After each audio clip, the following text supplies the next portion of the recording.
Mustafa Khamenei के ultimatum के बाद पेंटागन में हड़कंप मच गया है, जिसके बाद पेंटागन अरब से सैन्य बेस खाली करने पर विचार कर रहा है।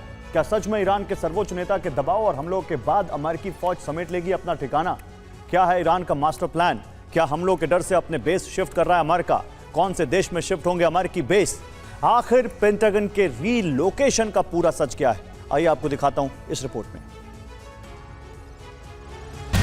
वॉशिंगटन पोस्ट की रिपोर्ट के मुताबिक ईरान के साथ युद्ध के बाद अमेरिका अरब में अपनी सैन्य मौजूदगी कम करने पर विचार कर रहा है। पेंटागन समीक्षा कर रहा है कि क्या खाड़ी देशों में पहले जितने अमेरिकी सैनिक रखने की जरूरत है।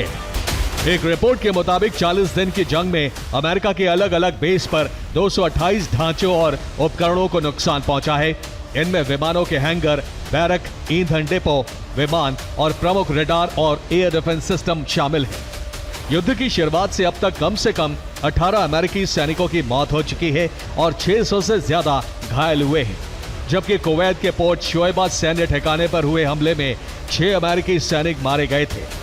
फिलहाल अमेरिका जॉर्डन से लेकर ओमान तक फैले करीब 20 सैन्य ठिकानों पर लगभग 40,000 सैनिक तैनात किए गए हैं।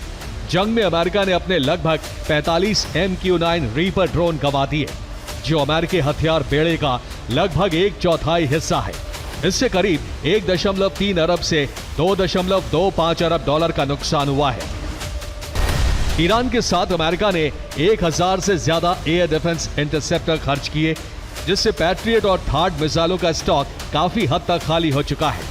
1000 से ज्यादा टॉमाहॉक क्रूज मिसाइलें दागी जा चुकी हैं और अकेले गोला बारूद का बिल 11 अरब डॉलर को पार कर चुका है।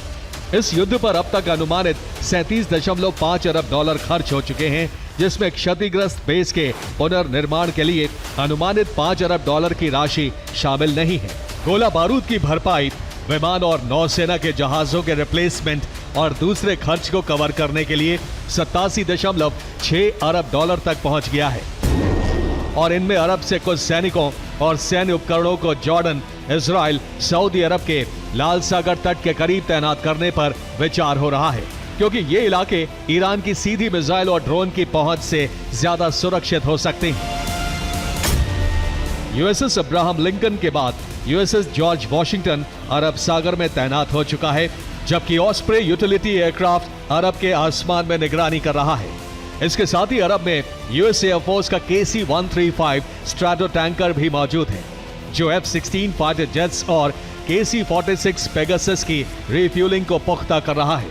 यूएसएस बॉक्सर वॉरशिप ईरान के खिलाफ अमेरिकी समुद्री नाकेबंदी को लागू करने के मिशन में तैनात है